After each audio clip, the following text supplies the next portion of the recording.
I just put dual rates on my new dark horse, and this is why. So now what you see behind me is the spring rate graph. On the right here is going to be the front spring rate. Below is going to be the rear. The further you go to this side of the graph, the higher the spring rate. Now keep in mind, look at all these different combinations. You have GTs, Mach 1s, PP1s, PP2s, GT350s, dark horses, all the way out to a GT500 and then a GT500 carbon fiber track pack. What you'll notice is depending on which application you have, the Steeda dual rate spring is actually within 10 to 20% of your factory spring, especially in the front.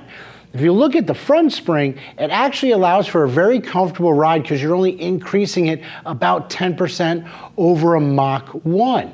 In the rear, it's going to be slightly stiffer, but it's not even as stiff as a GT PP2 car, which is unbelievable.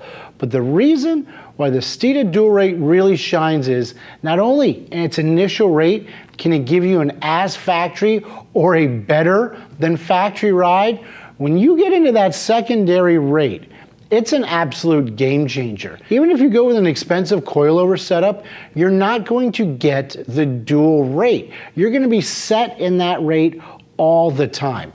That's what makes the Steeda dual rate lowering spring absolutely one of the best springs that you could buy for your S550 or S650 Mustang. So as you can see, the car, in my opinion, is sitting absolutely perfect. And looking at the graphs, you can see by adding dual rates, you're really not compromising that factory ride. You still get a really good ride, but when it transitions, you can push these springs as hard as you want to, and they're gonna want more. Then, if you've got a MagneRide equipped car, it is so perfect. You ride around normal mode, the wife absolutely loves it. When she's out of the car, it's in sport or track mode, and I absolutely love it.